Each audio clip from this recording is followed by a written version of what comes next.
Hi, my name is Kathleen Roy, and I'm here with another interview. This is my good friend Hazel Paraoan. Hi. Hazel and I met approximately 3 years ago, and it was a play that we met in at the LA Underground Theater. It was called Shorties, a collection of short plays.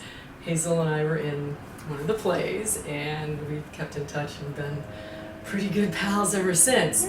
But what really interests me about Hazel at this point is her career change. So Hazel, I'd love for you to tell the audience how you started in your original career. Yeah, so gosh, it feels like a lifetime ago too. It's crazy. So 3 years ago, before I made the leap, I was actually a civil engineer, a professional civil engineer in the state of California. I had studied and gotten my BS in civil engineering in Florida. I got that because I would say probably my dad was my biggest influence in that trajectory of going engineering, because he was also an engineer.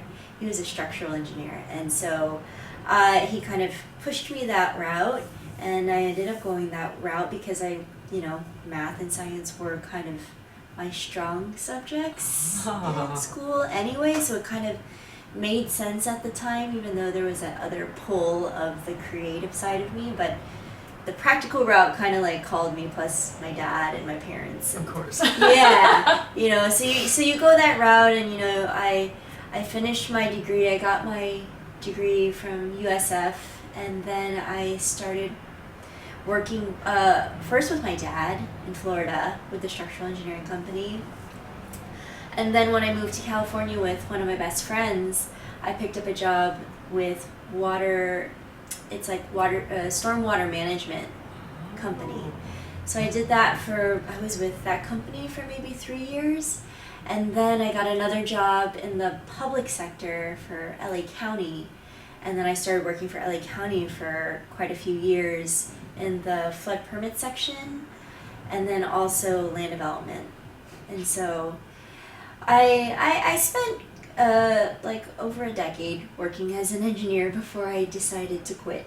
Wow, deciding to quit a job like that. How did you do that? Yeah, What it was made you do scary. it? It was scary because it's like, you're in it, and it's like, even though I wasn't passionate about what I was doing, it's like I convinced myself that it was what I should be doing because it was affording me a lifestyle. Mm-hmm. And it was affording me other things. Like, I love to travel, so it afforded me that.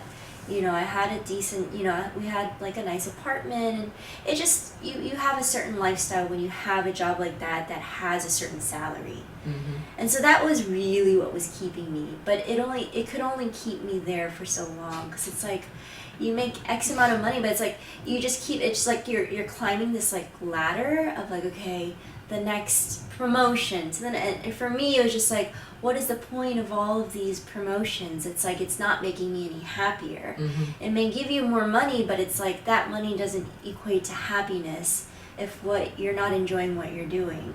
And that's where it was for me, was like, okay, I made a certain amount of money that I thought in my head was going to make me happy. And I got to that place and realized I feel no different.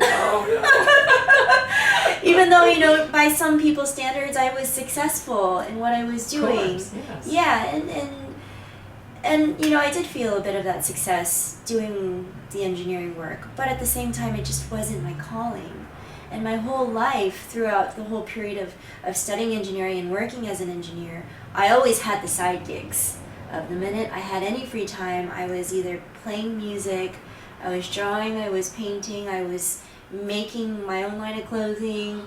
I was doing all of these things because that is what I needed to find satisfaction in life, because I wasn't getting it in my career at the time. And then I met my husband, and he was the one who kind of inspired me to take acting classes. Yeah, and it was funny because when he told me that, he's like, I think you'd be good at acting, and I thought, well, you know what, I'm going to do it because it'll help me in my public speaking. I was trying to find a way where it was like, it would benefit me in my career. And then I took my first acting class, and I realized, like, oh my God, like, this is acting? This is like, I just felt like I was in this place where it was safe to just let everything go emotionally and just be. And it was such a refreshing, cathartic feeling that I needed more of it.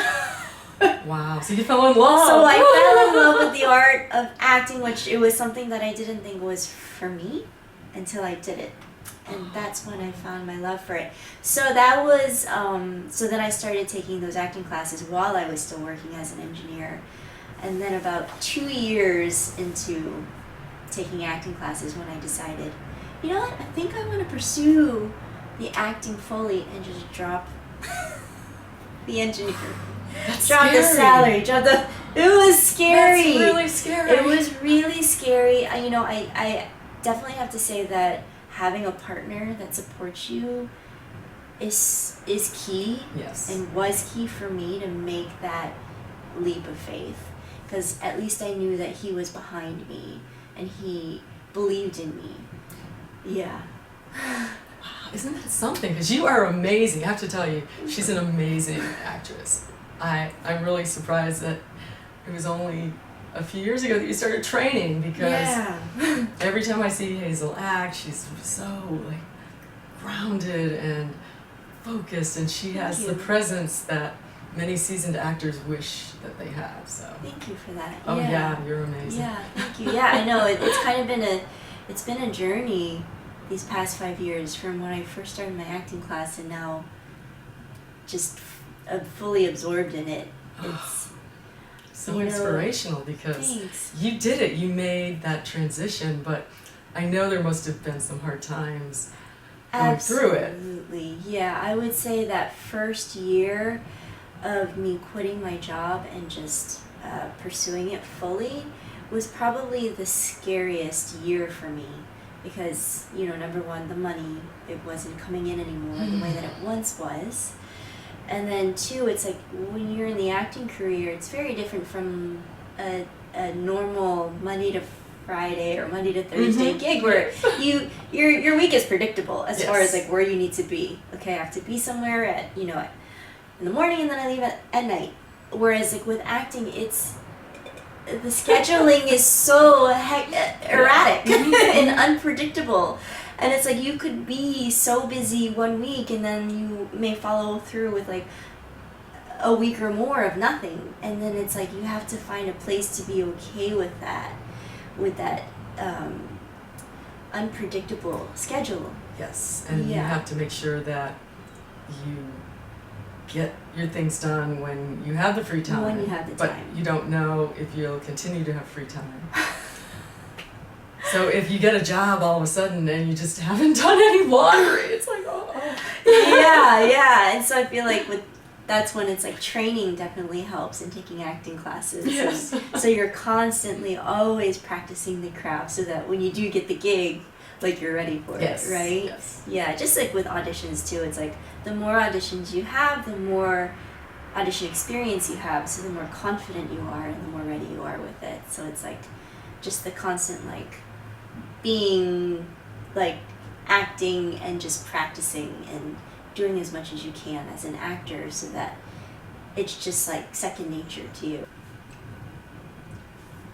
So what kind of advice can you give people out there that may think to themselves, I'd love to do that, I'd love to quit my job and go into a creative field or something completely different? What would you say? Oh, I would say like if you are like 100% sure that it's your passion and you can't imagine yourself doing anything else, then take the leap of faith. Believe in yourself, because if you believe in yourself, others will believe in you. If you put in the work, other people will see that and will respect you for that and take the time to look at your work. If you believe in it and you put your 100% behind it as well.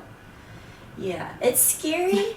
It's super scary, but I feel like if you really truly feel in your heart that that is what you need to do in life, then listen to that. Listen to your intuition, listen to your gut, because no one else can tell you truly what your purpose in life is. except you, Yes. right? Well, Yeah. thank you so much, Hazel. Yeah, You've thank been you. a great inspiration to me and to others, I'm sure. So keep positive and keep hopeful, and I think, success is right around the corner for you. I really do. Thank you for watching.